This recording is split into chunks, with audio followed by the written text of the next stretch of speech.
Final de ano é tempo de balanço. Vamos saber como está Patos Minas, fechando esse ano de 2012, e como está Patos Minas se preparando para o ano de 2013, sobretudo em função das últimas informações. As colocações de Patos no ranking da economia do Estado, conversando com Daniel Freitas Rezende, presidente da ADESP, agora, aqui no programa Encontro. Final de ano. É sempre tempo de balanço, é sempre tempo de avaliar o que Patos Minas avançou, o que Patos Minas precisa avançar mais, por onde nós podemos trilhar, que caminho seguir para que 2013 seja um ano melhor do que foi 2012.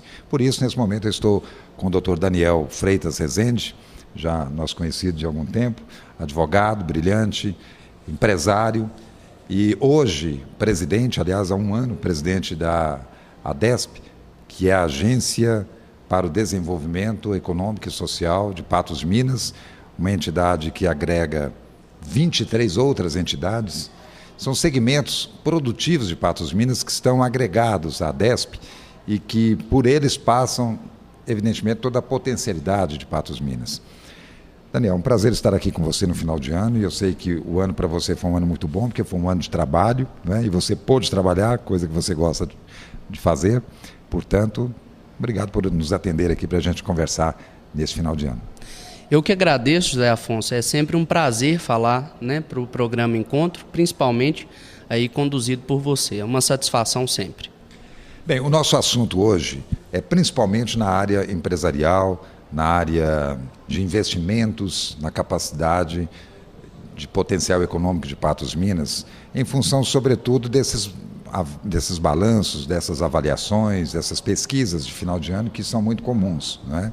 O Sebrae, por exemplo, divulgou recentemente uma pesquisa colocando Patos Minas numa linha de 35ª colocação em função de outras cidades, algumas até com porte igual ou menor que Patos Minas.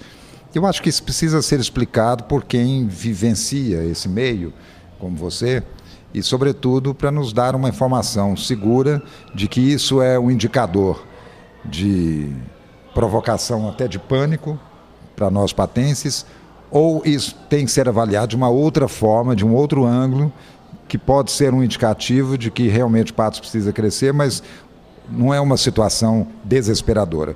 Como é que funciona isso? Até porque, Daniel, mais recentemente ainda, um outro momento do Sebrae, inclusive com técnico aqui em Patos, fazendo explanações, fazendo colocações e com bases estatísticas também, já coloca Patos Minas como uma grande potência do interior mineiro, com grandes possibilidades de crescimento em função do que nós dispomos hoje em termos de comércio, em termos de agronegócio e até mesmo de pequenas indústrias. Como é que você avalia isso? Qual é a informação que você pode nos passar a respeito dessa situação? Olha, realmente, José Afonso, nós precisamos de ter cautela para analisar números esparsos, né?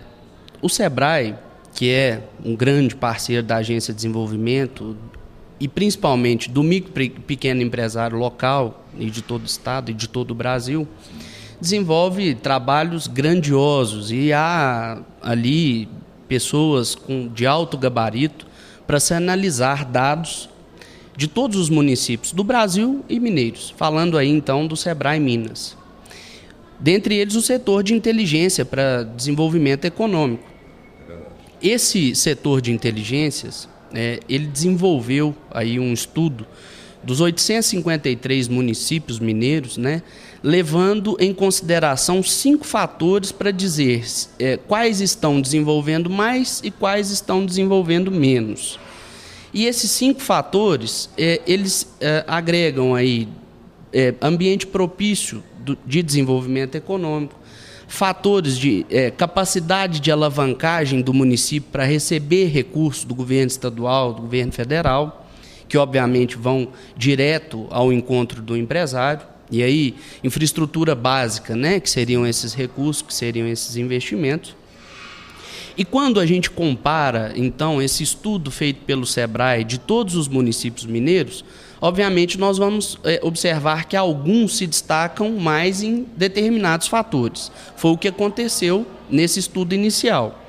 Então, fica difícil comparar, por exemplo, Belo Horizonte, que é ali sede de governo, as indústrias todas sediadas, infraestrutura pronta, com um município como Patos de Minas. Obviamente, Belo Horizonte vai se destacar mais, assim como toda a região metropolitana. Vai estar sempre em primeiro lugar. Vai estar sempre em primeiro lugar. Então, esse número não pode nos chamar tanta atenção. Mas há municípios menores ali naquele estudo que se desenvolvem mais do que Patos de Minas. Um exemplo, Santa Rita do Sapucaí se desenvolve mais num setor de tecnologia. É claro, porque lá existe um polo, um centro de tecnologia, o que nós não temos em Patos, né? Por exemplo, na questão de telecomunicação. O nosso ambiente é mais propício para alguns outros segmentos, exemplo do setor agropecuário. Agora, Patos se destaca como polo regional de ensino, de saúde.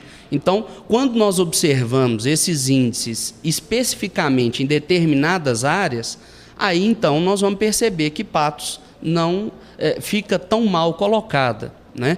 Agora, no geral, e dentro desses fatores, é claro que nós precisamos de avançar, né? Nós temos espaço para poder ser muito mais competitivos do que nós estamos sendo. Um exemplo é a capacidade de alavancagem do município para receber verbas. Recentemente, o deputado José Humberto, que trabalha por Patos de Minas e por toda a região, destinou a Patos de Minas 8,2 milhões de reais em verbas, em 2 anos de mandato. E aí, segundo o próprio gabinete do deputado, e isso é uma matéria pública, 700 mil já foram depositados nos caixas da prefeitura. Os outros dependem de projetos, dependem de contrapartida do município. E aí, nessa hora, nós percebemos que a nossa situação não é tão favorável, que realmente precisamos lutar para melhorar e sair ou melhorar esse cenário, né? Nessas horas, um polo desenvolvimentista faz falta para o município, porque isso significaria fortalecer os cofres da prefeitura, por exemplo. Consequentemente, a capacidade maior de contrapartida, né? Exatamente. E isso impacta diretamente na vida da população, porque se esse recurso viesse de uma forma mais ágil, certamente alguns gargalos que nós enfrentamos, tanto para o desenvolvimento econômico e principalmente para o desenvolvimento social, porque se há mais empresas prosperando, consequentemente nós temos mais empregos e consequentemente nós temos mais impostos e que consequentemente vamos ter ruas melhores, prestação de serviços públicos melhores. Então, eu observo que nós temos que avançar e temos muito espaço para avançar. Agora, eu faço, né, essa observação da cautela para se observar os números, porque simplesmente dizer, olha, Patos está abaixo na tabela, isso é delicado, está abaixo em que setor, né? Então, por isso é que a ADESP, junto com as demais entidades a qual ela representa, solicitou do SEBRAE uma explanação,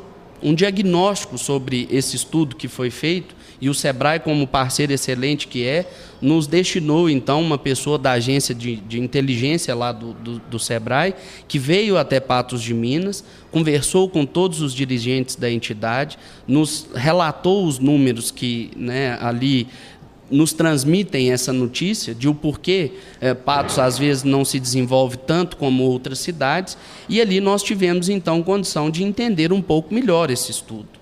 É interessante também a questão do PIB, por exemplo, foi uma coisa que foi muito discutido nessa reunião, e o PIB de Patos, comparado com, por exemplo, Santa Rosa da Serra, cresceu menos nos últimos 10 anos.